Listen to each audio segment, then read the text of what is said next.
बच्चों कैसे हैं। चलिए एक बार फिर से आपको हम वेलकम कर लेते हैं।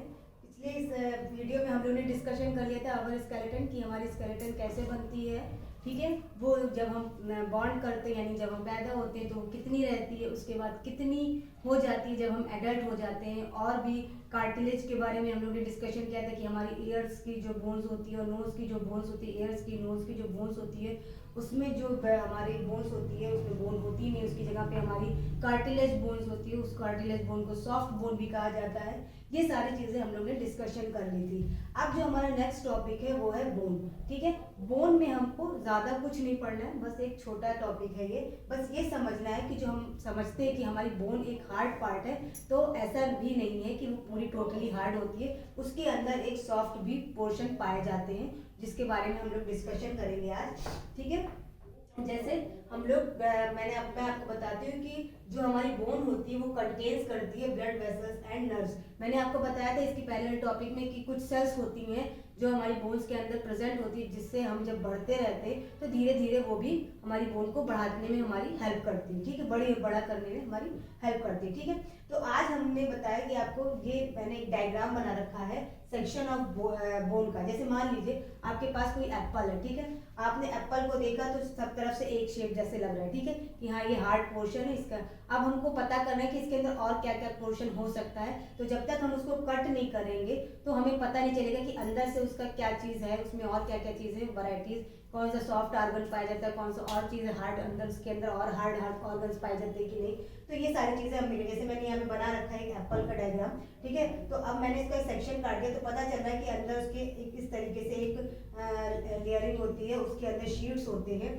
तो इस तरीके से एप्पल का शेप सेम इसी तरीके का ये जो बोन्स का मैंने डायग्राम यहाँ पे बनाया है तो ये एक सेक्शन कटिंग बोन का है। जैसे कोई बोन है, मान लीजिए ये बोन्स है, ये मोस्टली लोग सब लोग बोन ऐसे ही दिखाते हैं, जहाँ देखिए वहाँ बोन ऐसे ही। तो समझ लीजिए ये बोन है, मैंने बना लिया। ठीक है, अब मैंने इसका ऐसे सेक्शन काट दिया। ठीक है, इसको काट के आधा इधर कर दिया। ठीक है ना, सर्कल इस तरीके से इस राउंड शेप में होता है। तो मैंने इसको काट के इधर एक इधर। तो मैंने उसको बताया है कि आपको यहाँ पे डायग्राम के हिसाब से मैं आपको बताऊंगी कि बोन में क्या क्या होता है। तो सबसे अंदर का जो पोर्शन होता है, यहाँ वाला जो ये पोर्शन होता है, ये वाला, ये एक जेली लाइक सब्सटेंस होता है। जेली आप समझते हैं, जैसे सब लोग मार्केट में मिलती है जेली, उसी तरीके का एक सब्सटेंस होता है और वो थोड़ा सा रेडिश ब्राउन कलर में होता है। ठीक, तो वो जो रेडिश ब्राउन कलर में जो सब्सटेंस जेली लाइक सब्सटेंस होता है उसको हम लोग कहते हैं बोन मैरो। ठीक है, बोन मैरो होता है और उस बोन मैरो के अंदर कुछ क्या कहते हैं वो जो होती है वो नई नई सेल्स को प्रोड्यूस करती रहती है। It produce new sales. ठीक है, रेगुलरली कॉन्स्टेंटली वो नए सेल्स को प्रोड्यूस करती है। अगर कोई भी अचानक से कोई डिसइफेक्ट हो गया या मान लीजिए कुछ ब्रोकन हो गया तो वो इमीडिएटली उसको क्या कहती है ऑटोमेटिकली उसको ज्वाइन करने में, उसको सही करने में लग जाती है। वो सारी सेल्स उसको जो नई सेल्स होती है डेड सेल्स को हटा करके जो नई सेल्स है उसमें रिप्लेस करके और उसको सही कर देती है। ठीक है, उसके जस्ट ऊपर हमारा क्या रहता है, स्पॉन्जी बोन्स। ठीक है, ये हमारा जो ये लेयर आप देख रहे हैं ये वाली, ये स्पॉन्जी बोन्स होती है जो हमारे इस जेली लाइक सब्सटेंस को प्रोटेक्ट करती है। ठीक है, इस जेली लाइक सब्सटेंस को क्या करती है, प्रोटेक्ट करती है। तो ये दो पोर्शन मैंने आपको बताया कि सबसे अंदर जो होता है वो क्या होता है, वो होता है बोन मैरो। ठीक है, उसके जस्ट ऊपर हमारा क्या होता है, स्पॉन्जी बोन्स होती है जो उसको प्रोटेक्ट करती है। और उसके बाद क्या होता है, एक लेयरिंग और होती है जिसमें ये हमारी ब्लड वेसल्स होती है। ये ब्लड वेसल्स होती है जिसका वर्क होता है कि धीरे धीरे हमारी बोन्स को हमारी एज के हिसाब से वो क्या कहते हैं बड़ा करते, डेवलप करती जाए, बड़ा करती जाए। ठीक है, तो ये उसके साथ है। अब उसके ऊपर एक हार्ड कवरिंग होती है जो हम लोग को दिखती है। ठीक है, एक हार्ड कवरिंग होती है, हार्ड लेयर, ये मैंने लिख दिया है, व्हाइट कलर की हार्ड लेयर होती है। वो सारी चीजों को क्या करती है, प्रोटेक्ट करती है। ठीक, तो जो हमारी बोन्स होती है वो एक हार्ड ही नहीं होती, उसके अंदर भी बहुत सी चीजें रहती हैं जो हमारी बोन को क्या कहते हैं संभाल के रखती है। अब जैसे हमारी बॉडी में कोई अचानक से कुछ भी कुछ प्रॉब्लम हो गई, टूट गई या कुछ भी अचानक से कुछ फ्रैक्चर हो, मतलब फ्रैक्चर तो बहुत ज़्यादा डीपली हो जाएगा तो उसके लिए डॉक्टर के पास ही जाना पड़ेगा। अचानक से मोच आ गई तो क्या होता है कि ये जो उसको थोड़ा सा हम लोग अंदर ऊपर से कहते हैं कि हाँ पेन हो रहा है, तो धीरे धीरे उस पर हम लोग सिकाई वगैरह भी करते हैं और अंदर से जो ये बोन मैरो है वो नई सेल से उसको क्या करती है, जल्दी जल्दी हील अप करने लगती है। हील अप का मतलब समझ रहे हैं, यानी उसको जोड़ने में लग जाती है, उसको ठीक करने में लग जाती है। फिर हमारा स्पॉन्जी बोन्स है वो भी उसमें हेल्प करता रहता है, ठीक। फिर हमारा जो ब्लड वेसल्स है वो साथ में हेल्प करता है, और पूरे की जो प्रोटेक्शन की जो पूरा जो एक तरीके से गार्ड कहते हैं, वो हमारा हार्ड लेयर होता है, ठीक है। तो हमारा जो बोन्स है वो टोटल क्या कुल मिला करके इस इतने सेक्शन के फॉर्म में है, जो ये डायग्राम बना है। तो सबसे पहले क्या है, जेली लाइक सब्सटेंस, अंदर जो सबसे अंदर होता है जेली लाइक सब्सटेंस होता है। उसके बाद उसको कहते हैं हम लोग बोन मैरो, ठीक है, जो हमारी नई सेल्स को प्रोड्यूस करता है, और नई सेल को प्रोड्यूस कर क्या है कि अगर अचानक से कोई प्रॉब्लम हो जाती है तो उसको ठीक भी करता है।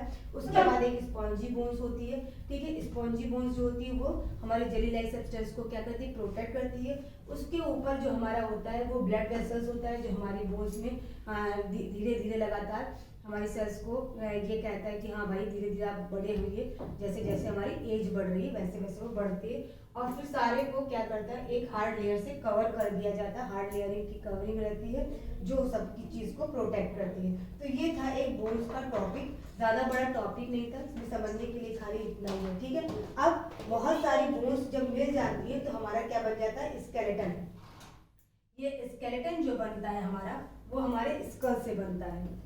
हमारे किससे बनता है, बैक बोन, यानी जो हमारे पीछे की जो बोन्स होती है उससे बनता है। हमारे रिब केज, यहाँ जो आगे की जो हमारी बोन्स होती है उसको रिब केज कहते हैं। 2 pairs of limb, 2 pairs of limb यानी हमारे 2 पेयर्स लिम्स, यानी ये जो एक पेयर्स हो गया और ये जो एक पेयर्स, यानी दोनों हाथों का और दोनों पैरों का, ठीक है।